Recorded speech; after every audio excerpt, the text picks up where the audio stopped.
Chapter 3. I told some of you last Thursday of the principles of the time machine, and showed you the actual thing itself, incomplete in the workshop. There it is now, a little travel-worn truly, and one of the ivory bars is cracked and a brass rail bent, but the rest of it's sound enough. I expected to finish it on Friday, but on Friday, when the putting together was nearly done, I found that one of the nickel bars was exactly 1 inch too short, and this I had to get remade, so that the thing was not complete until this morning. It was at 10 o'clock today that the first of all time machines began its career. I gave it a last tap, tried all the screws again, put one more drop of oil on the quartz rod, and sat myself in the saddle. I suppose a suicide who holds a pistol to his skull feels much the same wonder at what will come next as I felt then.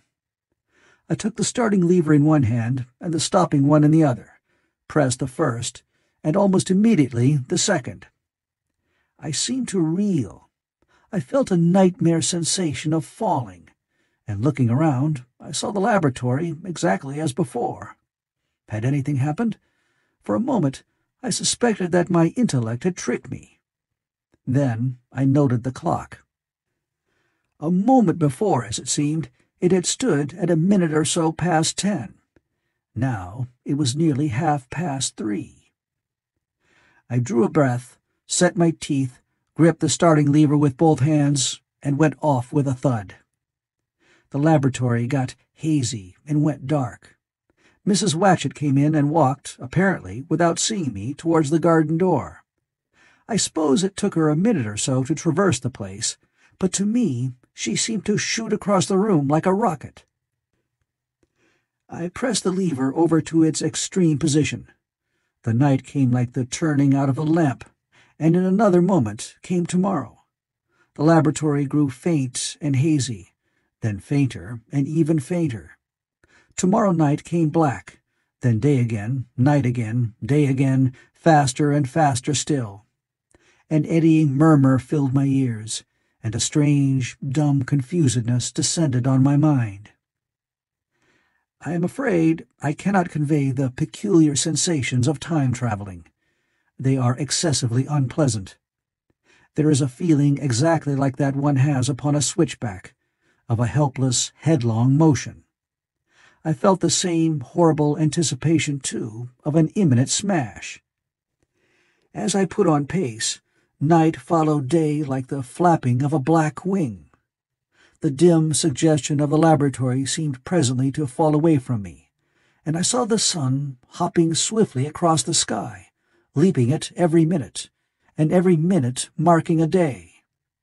I suppose the laboratory had been destroyed, and I had come into the open air. I had a dim impression of scaffolding, but I was already going too fast to be conscious of any moving things.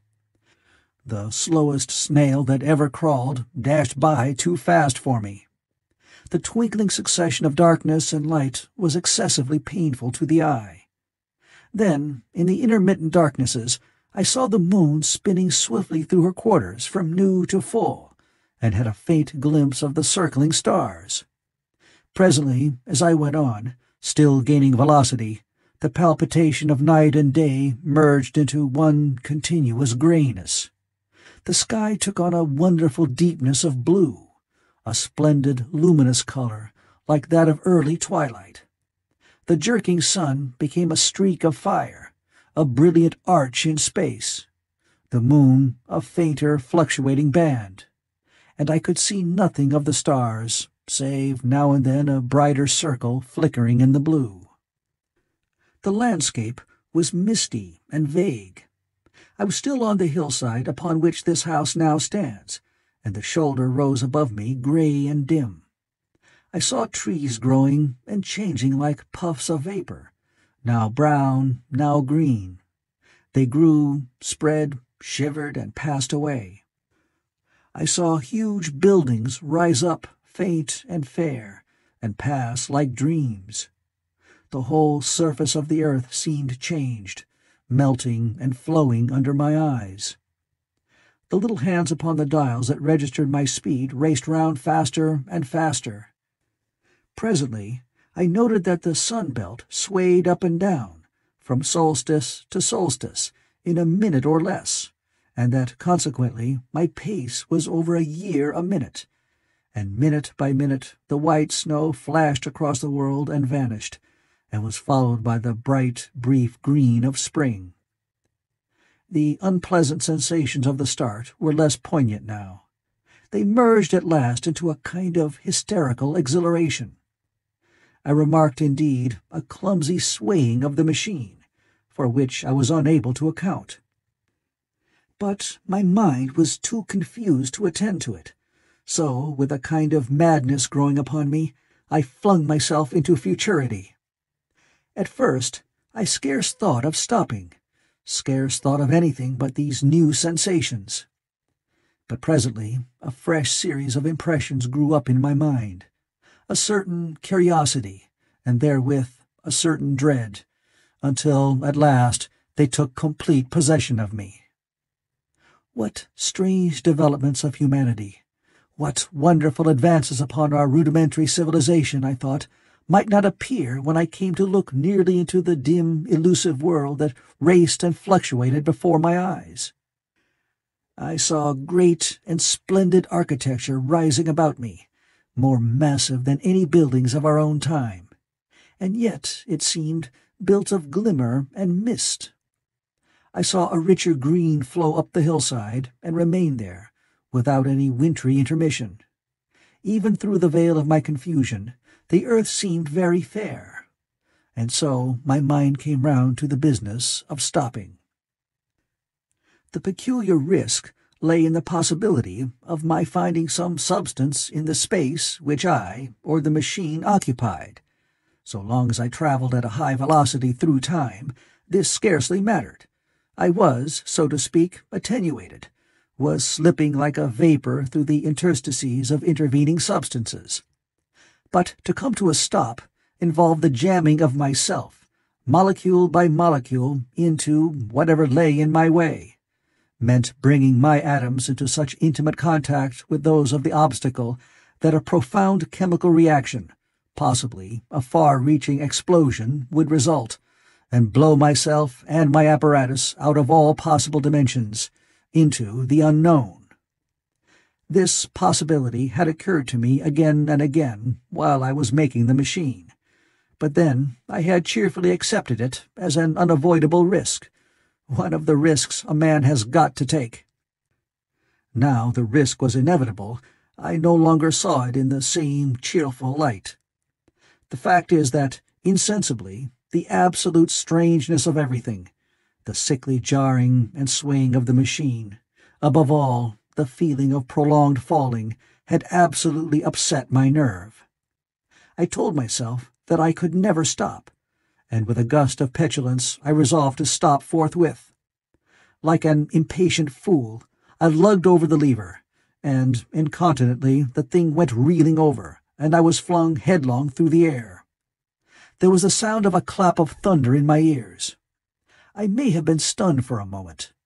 A pitiless hail was hissing round me, and I was sitting on a soft turf in front of the overset machine.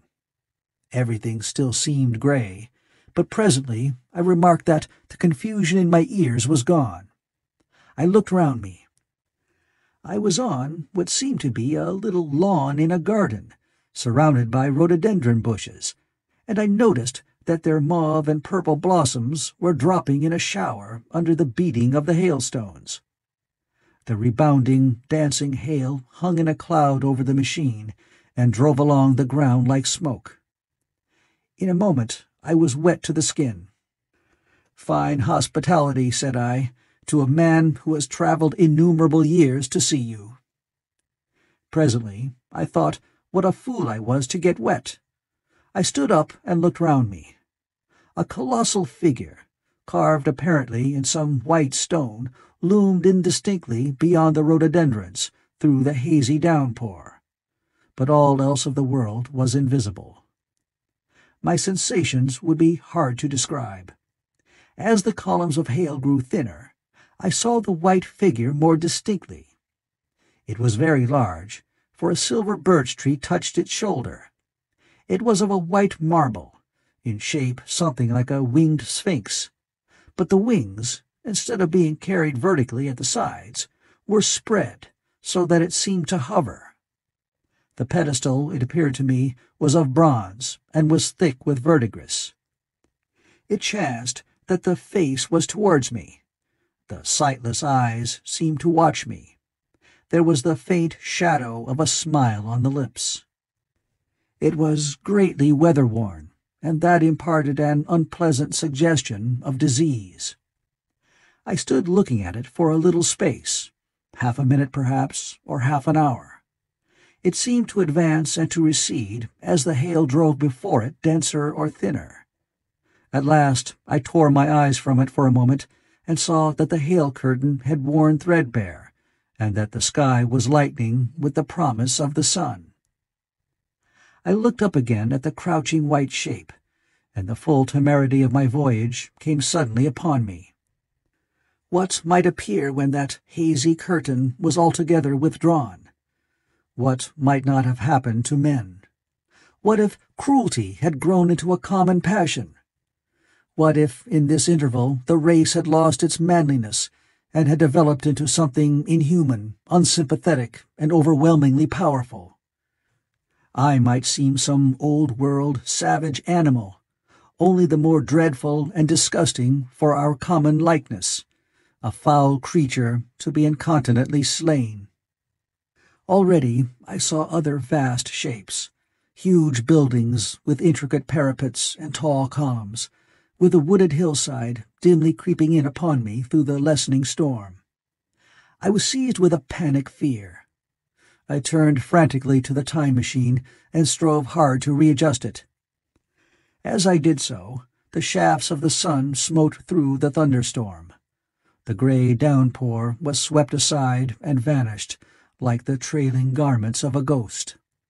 Above me, in the intense blue of the summer sky, some faint brown shreds of cloud whirled into nothingness.